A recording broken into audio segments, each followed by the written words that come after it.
Captain Jake Harrison stood on the bridge of the exploration ship Frontier, watching the stars drift past the main screen. His crew had been traveling through space for 3 months now, looking for new worlds and new life. It was quiet work, but Jake loved it. Out here among the stars, humanity could explore and learn without the politics and problems of Earth. "Captain, I'm getting some strange readings," said Dr. Lisa Rodriguez from her science station. She was the ship's expert on alien life and had been studying space signals all morning. Her dark eyes were focused on the computer screen, and her fingers moved quickly across the controls. Jake walked over to her station. "What kind of readings?" "Energy patterns from the Kepler 442 system. They don't match anything in our database. The signals are weak, but they seem organized, like they're artificial." Lisa looked up at him with excitement in her eyes. "Captain, I think we might have found an alien civilization." Danny Wright, the communications officer, looked up from his own station. He was young but good at his job. "Should I try to contact Earth Command and tell them what we found?" Jake thought for a moment. Finding alien life was a big deal. Earth Command would want to know right away, but they would also want to send a bigger ship with more weapons and soldiers. Jake had seen what happened when Earth got too excited about new discoveries. Sometimes they ruin things with their heavy-handed approach. "Not yet, Danny. Let's take a closer look first. We'll report back once we know more." Jake turned to his pilot. "Rick, set course for Kepler 442, maximum speed." Rick Johnson nodded and began working the controls. The Frontier turned toward the distant star system and jumped into faster-than-light travel. The stars outside became streaks of light as they raced through space. 2 days later, they arrived at Kepler 442. What they found took their breath away. The third planet from the star was covered in beautiful crystal cities that sparkled like diamonds in the sunlight. The cities were massive, stretching across continents, with towers that reached up into the sky like frozen lightning. But something was wrong. As they got closer, they could see that many of the crystal buildings were broken and crumbling. Large sections of the cities were dark, with no lights or movement. It looked like a once great civilization was dying. "I'm reading life signs, but not many," Lisa said, studying her instruments. "The population seems very small for cities this size. Maybe a few thousand beings across the entire planet." Jake felt a chill run down his spine. "What happened to them?" "I don't know yet, but I'm detecting some kind of biological agent in the atmosphere. It's attacking the crystal structures somehow. The buildings aren't just empty, they're being destroyed from the inside." Danny worked at his station, trying to pick up any communications from the planet. After several minutes, he looked up with a worried expression. "Captain, I'm getting something. It's very weak, but someone down there is trying to send a message." "Put it on speakers." The bridge filled with a strange musical sound. It was like wind chimes mixed with whale songs, beautiful but sad. Even though they couldn't understand the words, the emotion was clear. It was a cry for help. "Lisa, can you translate this?" "I'm working on it." The computer is trying to find patterns in the language. She worked for several minutes while the musical voice continued. Finally, she looked up. "I think I've got part of it. They're calling themselves the Scifians. They're asking for help. They say their world is dying and they don't have much time left." Jake made a decision. "Take us into orbit. Prepare a landing shuttle. We're going down there." "Captain," said Amy Watson, the ship's security chief, "we don't know if it's safe. That biological agent could be dangerous to humans too. Then we'll wear protective suits. But we can't just leave them to die without trying to help." Jake looked around at his crew. "Anyone who doesn't want to come can stay on the ship. I won't order anyone to risk their lives." But his crew was loyal. Lisa stepped forward first. "I'm coming with you, Captain. This is the greatest discovery in human history. We have to try to help them." One by one, the others volunteered. Even Amy, despite her concerns, said she would come to keep them safe. 3 hours later, Jake and his team stood on the surface of the alien world. The crystal cities were even more beautiful up close, but also more heartbreaking. They could see the damage clearly now. The crystals that made up the buildings were turning black and crumbling away. It was like watching a slow-motion explosion, destroying an entire civilization. A figure approached them from the nearest building. It was tall and thin, made of living crystal that glowed with soft blue light. As it got closer, they could see it was damaged too. Cracks ran through its crystal body and its light was dim. The being stopped a few feet away and began to speak in the same musical language they had heard from space. Lisa held up her translation device, and after a moment, it began to convert the sounds into English. "Welcome, strangers from the stars. I am Elder Christine, the last leader of my people. We are the Zephyrians, and we are dying. Our world is consumed by a plague that attacks our very essence. We have called to the galaxy for help, but no one has answered. The Great Council of Worlds has abandoned us to our fate." Jake felt anger rising in his chest. "The Galactic Council knows about you and they're not helping. They have declared us contaminated. They say we are too dangerous to save. They have forbidden any species from coming to our aid. You are the first to answer our call in many cycles." Lisa stepped forward. "How many of your people are left?" "Perhaps 3,000 on this world. We once numbered in the billions across many worlds, but the plague has taken them all. Soon we too will join the darkness." Jake looked at his crew. They all had the same expression on their faces, determination mixed with anger. How could an entire galaxy turn its back on a dying species? "Elder Christine," Jake said, "we're going to help you. I don't care what the Galactic Council says. No one deserves to die alone." The alien's crystal body seemed to glow a little brighter. "You would risk your own people for strangers?" "That's what humans do," Jake replied. "We help those who need it, even if it gets us in trouble." And with those words, humanity took its first step toward changing the galaxy forever. Back on the frontier, Jake called an emergency meeting with his senior crew. They gathered in the main conference room and everyone looked serious. What they had seen on the planet below had shaken them all. "We need to get those people off that world," Jake said, looking around the table. "The plague is spreading too fast. They have maybe a few weeks before it kills them all." Tony Chen, the chief engineer, scratched his head. "Captain, our ship can only hold about 200 people safely. There are 3,000 Zephyrians down there, and we don't even know if our life support systems can handle their biology." "Then we'll make it work," Jake replied. "Tony, I need you to figure out how to modify our systems. Lisa, help him understand what the Zephyrians need to survive." Lisa nodded. "I've been studying their biology. They need a different atmosphere mix than we do, and their crystal bodies require specific mineral nutrients. It won't be easy, but I think we can do it." Danny Wright raised his hand.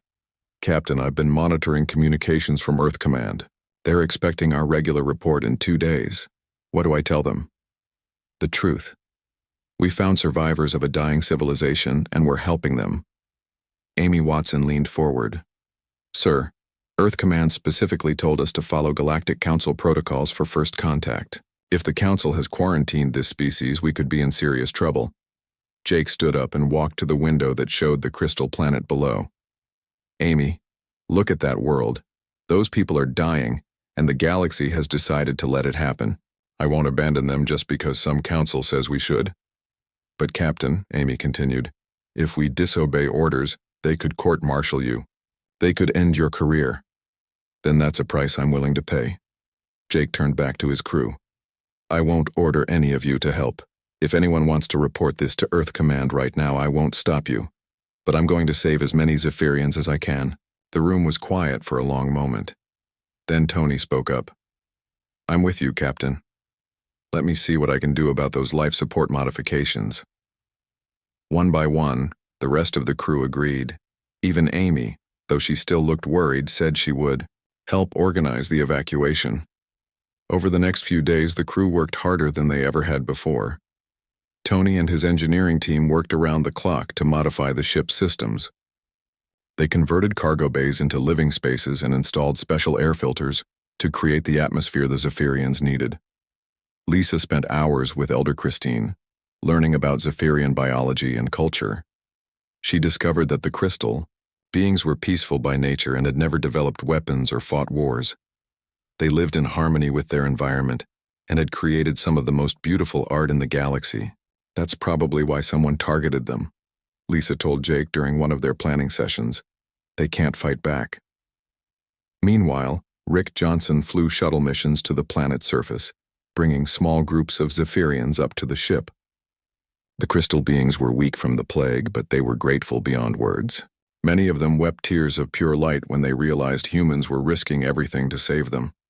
On the third day, Danny picked up something that made everyone's blood run cold. "Captain, I'm intercepting military communications. There are ships heading this way. Big ones." "Whose ships?" Jake asked. "The markings match Galactic Council enforcement vessels. And Captain, they're not coming to help. The messages I'm picking up talk about maintaining the quarantine and removing any unauthorized personnel." Jake felt his jaw tighten. "How long until they arrive?" "About 6 hours, sir." 6 hours. They had loaded 800 Zephyrians onto the ship, but there were still more than 2,000 on the planet. There wasn't enough time to save them all. Jake made a decision that would change everything. "Danny, open a channel to all frequencies. I want everyone in this star system to hear this." "Sir?" "Do it." Danny worked his controls, and soon Jake's voice was broadcasting across space to anyone who was listening. "This is Captain Jake Harrison of the Earthship Frontier. We have discovered a dying civilization called the Zephyrians. These people are peaceful and innocent, but they have been abandoned by the Galactic Council and left to die from a plague that is destroying their world. We have learned that this plague is not natural. Someone created it as a weapon to kill these people." Lisa looked up sharply from her station. "Captain, I just finished analyzing samples of the plague. You're right. This is artificial. It's a bioweapon designed specifically to attack Zephyrian crystal biology." Jake continued his broadcast. "The Galactic Council has forbidden anyone from helping the Zephyrians. They call it a quarantine, but it's really murder. We are humans from Earth, and we refuse to let innocent people die when we have the power to save them. We will protect the Zephyrians, and we will find out who did this to them." He paused, then spoke with steel in his voice. "To whoever is coming to stop us, know this. We will not abandon these people. We will fight to defend them if we have to. This is our line in the sand." The bridge was silent after Jake ended the transmission. Danny looked pale. "Captain, that message is going to reach Earth in about 20 minutes. Earth Command is going to lose their minds." "Good," Jake replied. "Maybe they'll finally do the right thing." Amy checked her security monitors. "The Galactic Council ships will be here in 4 hours. We have that long to get the rest of the Zephyrians aboard and get out of here. Then we'd better hurry." Jake turned to his crew. "All hands, this is it. We're about to make history. Let's make sure it's the right kind." The next few hours were a blur of activity. Every available shuttle ran constant trips to the planet surface. The crew worked together like a perfect machine, loading frightened but hopeful Zephyrians onto their ship. When the Galactic Council ships finally arrived, they found the Frontier waiting for them in orbit. Jake stood on his bridge looking at the massive warships on his screen. His ship was tiny compared to them, but he wasn't backing down. The lead ship sent a message. The voice that came through was cold and arrogant. "Human vessel. You are in violation of Galactic Council Resolution 447. You will surrender the contaminated specimens immediately or face the consequences." Jake smiled grimly. "This is Captain Harrison. The people on my ship are refugees, not specimens. And they're under the protection of humanity now. If you want them, you'll have to go through us." The alien commander's voice became angry. "You cannot protect them forever, human. Your species is new to the galaxy. You do not understand the dangers you are creating." "Maybe not," Jake replied. "But we understand right from wrong, and leaving innocent people to die is wrong." As the Council ships moved to surround the Frontier, Jake knew there was no going back. Humanity had just declared war on the established order of the galaxy, but looking at the grateful faces of the Zephyrians they had saved, Jake knew they had made the right choice. Whatever came next, they would face it together. The news of Jake's broadcast spread across the galaxy like wildfire. On Earth, Millions of people watched the recordings and demanded their government take action. President Kate Sullivan stood before the United Nations and declared that humanity would not abandon the Zephyrians. "We have always believed that with great power comes great responsibility," she said to the packed assembly hall. "Today we prove that we mean those words." But the Galactic Council was not happy. 3 days after the Frontier's escape from Kepler 442, a massive alien ship appeared near Earth. It was shaped like a giant crystal and was 10 times larger than any human vessel. The ship belonged to the Nexari, the most powerful species in the Galactic Council. Ambassador Veltar, the Nexari representative, demanded to speak with Earth's leaders. He appeared on screens around the world, his tall, pale form looking down at humanity with obvious disgust. "Humans," he said in a voice like ice, "you have violated the most sacred laws of the galaxy. You have interfered with a lawful quarantine and endangered all civilized species. You will return the contaminated specimens immediately, or your world will face severe consequences." President Sullivan stood firm. "The Zephyrians are not specimens. They are living beings with the right to exist. We will not hand them over to die." Veltar's eyes narrowed. "Then you choose to be enemies of the Galactic Order. Your trade agreements are cancelled. Your ships are banned from all Council worlds, and if you continue to harbor these creatures, we will consider it an act of war." The threats didn't work. Across Earth, people held rallies supporting the Zephyrians. Signs reading, "No one dies alone," and "Humans help humans," appeared in every major city. The public pressure was too much for any politician to ignore. Meanwhile, the Frontier had docked at a secret military base on the edge of human space. Admiral Chris Parker, the head of Earth's space fleet, personally welcomed Jake and his crew. "You've started something big, Captain," Parker told Jake as they watched Zephyrian refugees being moved to temporary housing. "The Council is furious, but the people love you. You're a hero." Jake didn't feel like a hero. "We just did what was right. But Admiral, there's something else you need to know. Dr. Rodriguez has made a discovery about the Zephyrians that changes everything." Lisa stepped forward with a datapad in her hands. "Admiral, the Zephyrians have an ability we've never seen before. They can communicate with artificial intelligences and actually repair damaged computer systems just by touching them." Parker raised an eyebrow. "What do you mean?" "Watch this." Lisa led them to a computer terminal that had been acting up for weeks. Elder Christine, who had been quietly following them, reached out and touched the screen with one crystal finger. Immediately, the terminal began working perfectly. "That's impossible," Parker breathed. "It gets better," Lisa continued. "The Zephyrians can also enhance AI systems, make them smarter and more efficient. They have a natural connection to electronic systems that we don't understand. This technology could revolutionize everything from space travel to medical equipment." Jake nodded grimly. "Admiral, I don't think the plague was random. I think someone targeted the Zephyrians specifically because of this ability. Someone who didn't want this technology to spread." Parker was quiet for a long moment. "If that's true, then saving them wasn't just the right thing to do. It was strategic. This could give humanity a huge advantage." While the political situation grew more tense, engineer Sam Foster was working on a secret project. With a small team of volunteers, he was preparing to establish a hidden colony on Haven 7, a remote planet on the edge of known space. "We need a place where the Zephyrians can be safe," Sam explained to Jake. "Somewhere the Council can't find them or threaten them."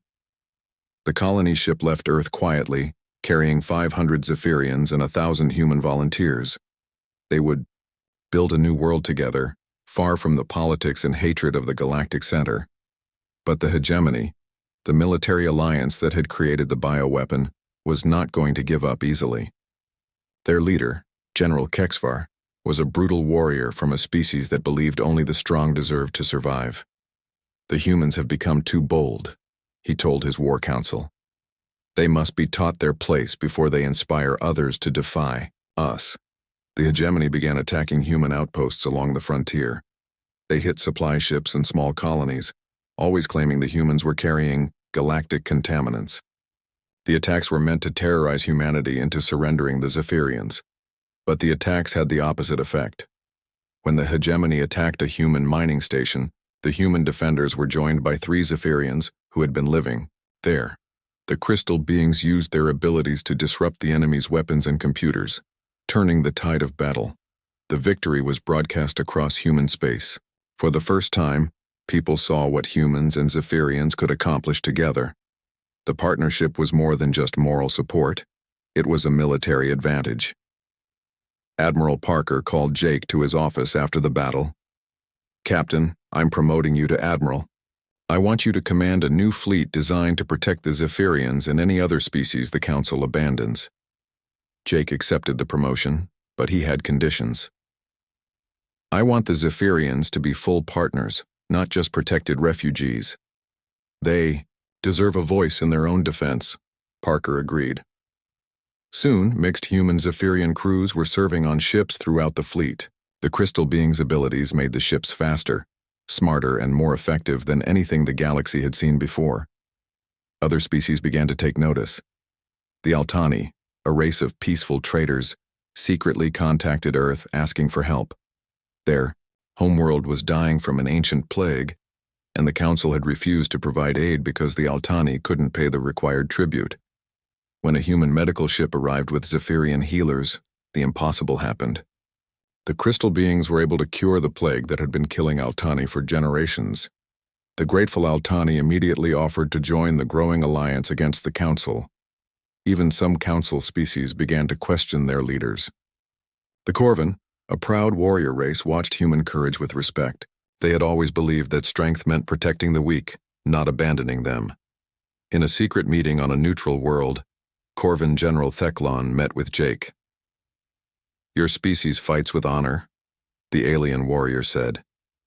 "Perhaps it is time for the Corvin to choose better allies." But the hegemony was preparing for a massive strike. They had convinced several Council species that humanity and their alien allies were a threat to galactic stability. A fleet of over 200 warships was gathering in the Nexus system, preparing to attack Earth itself.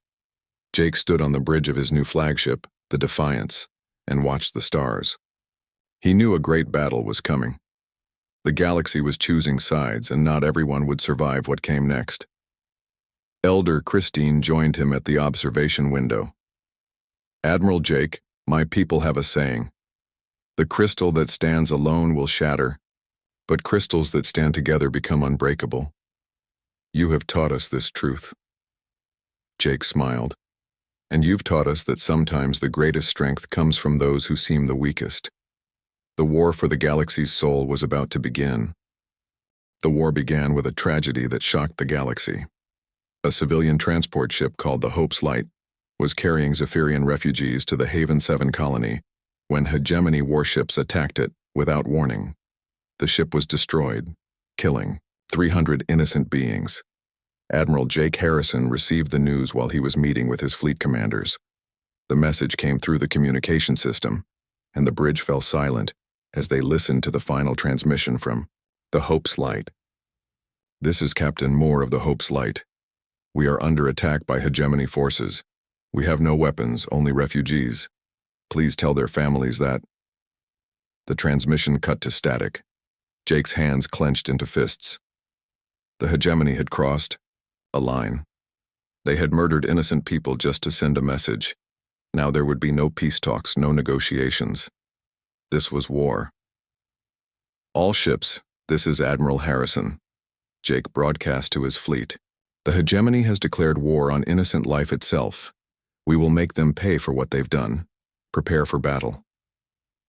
The first major fight happened at Hegemony Station Alpha 9, a massive military base that controlled 3 star systems. Jake led his fleet in a direct attack, using new tactics that no one had seen before. The human ships moved in formations that confused the enemy. When hegemony weapons fired at them, the shots missed or hit nothing but empty space. The secret was the Zephyrians working alongside human crews. The crystal beings could predict where enemy weapons would aim and help the ships dodge at exactly the right moment. Colonel Beth Turner led the ground assault on the station. Her Marines worked with Zephyrian volunteers who could disable enemy computers and weapons just by touching them. The battle that should have taken days was over in hours, but the hegemony wasn't finished. They had taken thousands of Zephyrian prisoners during their attacks on the Crystal Worlds. These prisoners were being held on Corvin Prime, the homeworld of the proud warrior race. The Corvin had been allies of the hegemony, but many of them were beginning to have doubts. When they saw Zephyrian prisoners being tortured in camps on their own world, some Corvin soldiers refused to guard them anymore. General Theklan, the Corvin leader who had met secretly with Jake, finally made his choice. He contacted the human fleet and offered to help free the prisoners. My people have always believed that strength comes from protecting those who cannot protect themselves, Theklan said during a secret meeting with Jake. The hegemony has made us into something we are not. We will help you save the Zephyrians. The liberation of Corvin Prime was the turning point of the war. Jake's fleet worked with Corvin rebels to free not just the Zephyrian prisoners, but also thousands of other beings from dozens of species. The hegemony had been planning to eliminate anyone they considered weak or useless. Dr. Lisa Rodriguez was part of the rescue mission. What she found in the prison camps made her sick. The hegemony had been experimenting on prisoners trying to create new bioweapons that could kill entire species. "Jake, you need to see this," Lisa said, showing him files they had recovered from the prison computers. "The hegemony has been planning genocide on a massive scale. They want to eliminate at least 20 different species, including some that are members of the Galactic Council." The evidence was clear. The hegemony wasn't just fighting for power. They wanted to remake the galaxy with only species they approved of. Anyone who was different, peaceful, or unable to fight back would be destroyed. Jake made sure the evidence was broadcast across the galaxy. Species that had been supporting the hegemony suddenly realized they might be next on the list. The Altani, traitors, the peaceful Delari philosophers, even some of the Nixari began to question their alliance. Meanwhile, the partnership between humans and Zephyrians was creating amazing new technologies. Dr. Rodriguez worked with a Zephyrian scientist named Silhan to develop weapons and shields that could adapt to any enemy attack. "The key is harmony," Silhan explained to Lisa as they worked in their laboratory. "Human creativity and Zephyrian understanding of energy patterns. Together we can create what neither could alone." The new technology turned the tide of battle after battle. Human ships with Zephyrian-enhanced systems could repair themselves during fights. Their weapons could change form to get through any shield. Their shields could absorb enemy fire and turn it into power for their own systems. The hegemony grew desperate. They launched a massive attack on Haven 7, hoping to destroy the hidden colony where humans and Zephyrians lived together. Over 50 hegemony warships surrounded the planet, ready to burn it to ash, but Jake was ready for them. His fleet had been preparing for this attack for weeks. When the hegemony ships arrived, they found not just human defenders, but also Corvin warships, Altani support vessels, and even some Nixari ships whose crews had decided to switch sides. The Battle of Haven 7 lasted for 3 days. The hegemony threw everything they had at the planet, but the defenders held firm. Human courage, Zephyrian technology, Corvin strength, and Altani cleverness combined to create a defense that could not be broken. On the 3rd day, the hegemony commander sent a message to Jake. "You cannot win, human. We have more ships, more weapons, more soldiers. We will grind you down until nothing remains." Jake's reply was broadcast to every ship in the battle. "You're wrong. We have something you don't understand. We have hope. We have friendship. We have beings who are willing to die for each other, not just for conquest. That makes us stronger than any weapon you can build." The final assault came at dawn on the 4th day. The hegemony ships charged toward Haven 7 in a desperate attempt to break through the defenses, but they were met by something they had never seen before. Hundreds of small ships rose from the planet's surface. They were civilian vessels, mining ships, transport craft, and even personal shuttles. But each one was crewed by humans and Zephyrians working together, their combined abilities making even the smallest ship dangerous.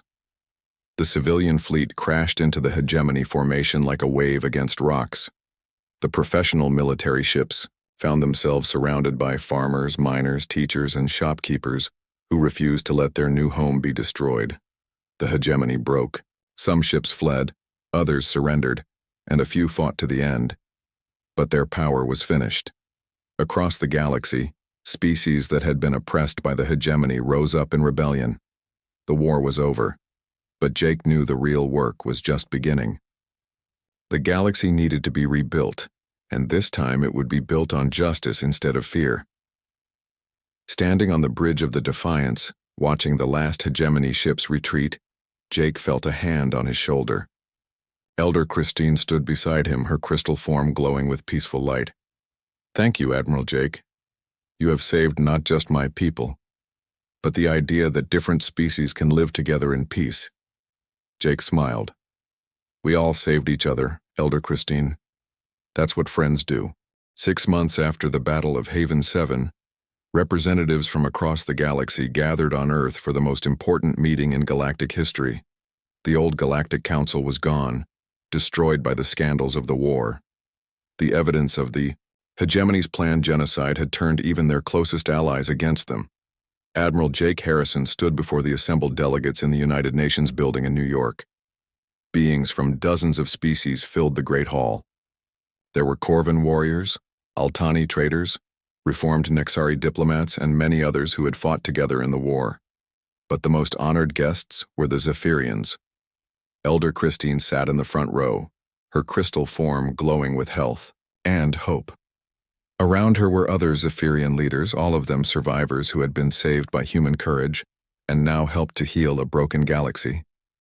"Friends," Jake began, his voice carrying to every corner of the hall, "we are here to build something new. Not a council that rules through fear, but an alliance that grows through friendship. Not a system that abandons the weak, but one that protects all life." The new Galactic Alliance was born that day. Unlike the old council, it had no single ruling species. Every member world had an equal voice, from the mighty Corvan Empire to the smallest colony world. Decisions were made together, and no one could be abandoned or forgotten. Elder Christine was chosen as the Alliance's first speaker for peace.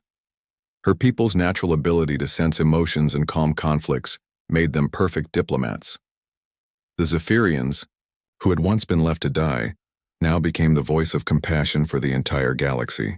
"We have learned that true strength comes not from conquest but from cooperation," Christine said in her musical voice as she accepted the position.